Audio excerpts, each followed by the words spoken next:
윤 대통령의 귀국길에 마중난 것뿐만 아니라 이 대표가 꺼내든 카드가 더 있습니다. 위기의 이 대표, 바로 윤 대통령의 지지율 하락, 앞서 봤던 그 지지율 하락에 나 시켜주면 나 잘할 수 있다. 내가 해결세다라고 자처했습니다. 함께 보시죠. 나한테 왜 윤 정부 안 돕느냐라고 하는데 도와달라는 얘기를 안 하고 있다.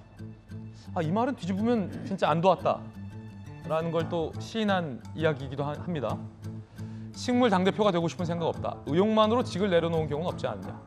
내가 역할을 맡으면 20일이면 지지율 하락 문제 이거 내가 해결할 자신 있다.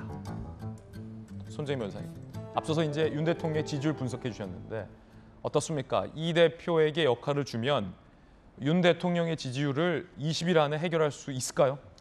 글쎄요, 대선 과정에서는 이준석 당대표가 그 당시에 뭐 지하철 인사를 시킨다던가 20대 남성들에 대한 지지를 가져오는 뭐 여성가족부 폐지라든가 이런 여러 가지 아이디어를 줘서 기사회생해서 지지율 올라서 대통령까지 된 전력은 있는데 네네. 지금 당대표가 20일 만에 이 떨어진 지지율, 아까 지적한 인사 문제라든가 경제 문제라든가 이런 것들을 단 한 번에 위기를 회복할 수 있는 카드가 존재할까요? 좀 오만해 보일 수 있다라는 왜냐하면 지금 점을, 당 지지율도 많이 빠지고 있거든요. 네, 그래서 좀 오만하게 비춰질 수 있다라는 우려를 가질 수밖에 없는 것이고요. 일단 당대표와 지금 내용이 지속되는 과정이 있기 때문에 어떻게 보면 대통령 지지율에도 영향이 있었을 수 있습니다. 네. 이 상황을 조금 더 송구하게 이야기하는 것이 필요할 것 같은데 조금 알면서도 저렇게 세게 이야기한 측면은 이준석 당대표가 초기에는 그래도 여론이 나한테 우호적인 측면이 있다. 왜냐하면 알선수재라는 제가 사실 지금 드러난 것만으로 처벌이 확실하냐.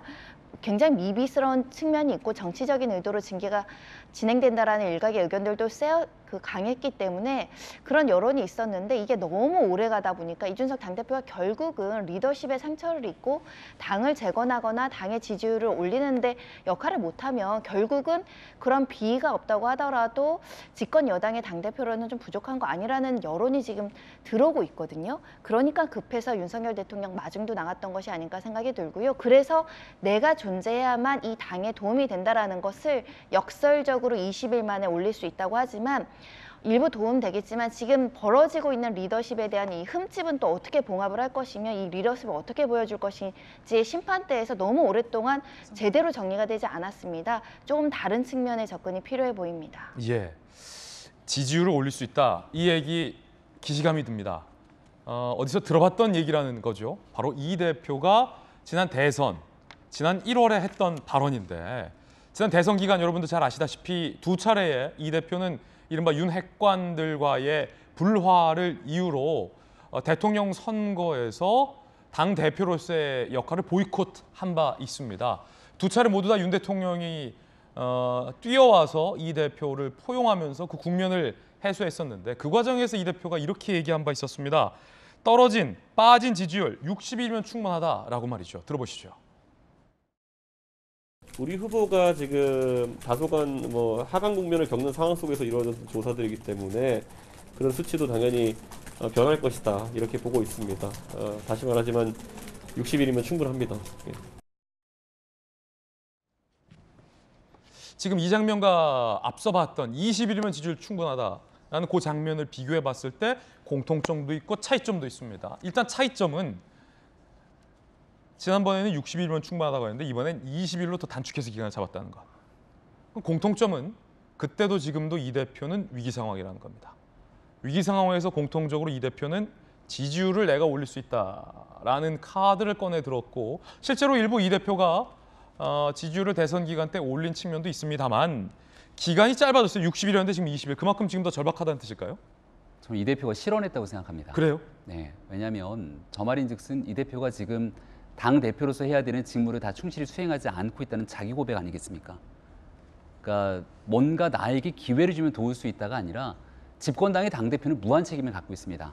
어떤 위기 상황, 어떤 당내에서 안 좋은 관계 형성이 이루어지고 있더라도 그 문제를 풀어내는 게 당 대표의 리더십이고요. 정부의 지지율이 빠지지 않도록 본인이 할 수 있는 최대치의 역할을 찾아서 더 많은 사람들에 대해서 기회를 주고 이 문제를 돌파해 나가는 게 이준석 대표가 해야 되는 역할이고 책임입니다. 뭔가 누군가가 권한을 주고 본인에게 무한한 역할들을 주어질 때만이 할 수 있는 일이 아니라는 얘기를 다시 한번 드릴 수밖에 없게 되겠는데요. 그 당시에도 이준석 대표가 모든 것들을 도맡아서 지지율이 올라갔는가에 대한 평가 해석 분분합니다. 왜냐하면 윤석열 대통령이 후보 시절 경선에서 확정되고 난 다음 컨벤션 효과로 지지율이 급상승을 하게 됩니다.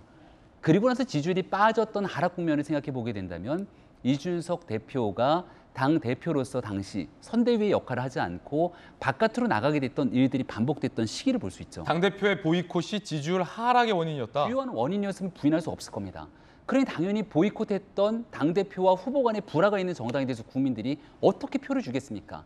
이 내용을 봉합해서 함께 잘 나아가게 노력을 하게 되니까 빠졌던 지지율은 돌아오기 시작했고 이준석 대표 한 명의 노력보다는 그 당시 청년 보좌역이라고 하는 젊은 청년들이 윤석열 대통령을 만들어 보겠다고 열심히 노력했던 수많은 사람들이 있습니다.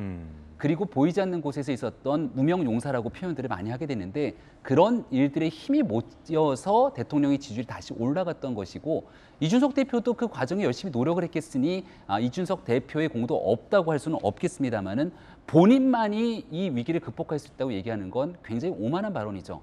왜냐?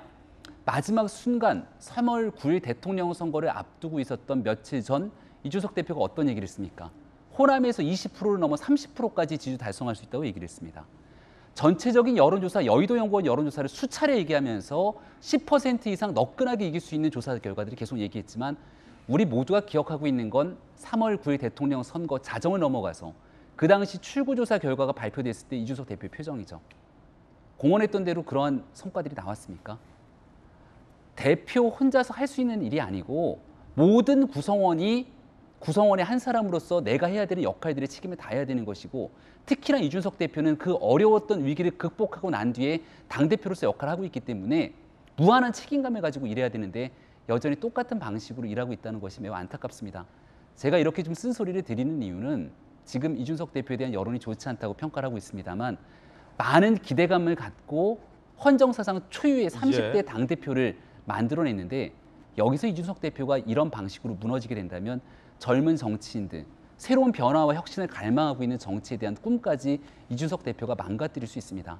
무한한 책임감을 가지고 남은 기간 최선을 다해서 이준석 대표에게 초기에 부여되고 투영됐던 혁신의 그 기대감을 어떻게 본인이 만들어갈지에 대한 그 무거운 숙제 본인이 풀어야 됩니다. 이준석 대표를 향한 가장 강력한 비판의 돌직구를 김병민 대변인이 날려주셨습니다. 패널들의 개인적인 견해들 전해드리고 있다는 말씀 드리겠고요.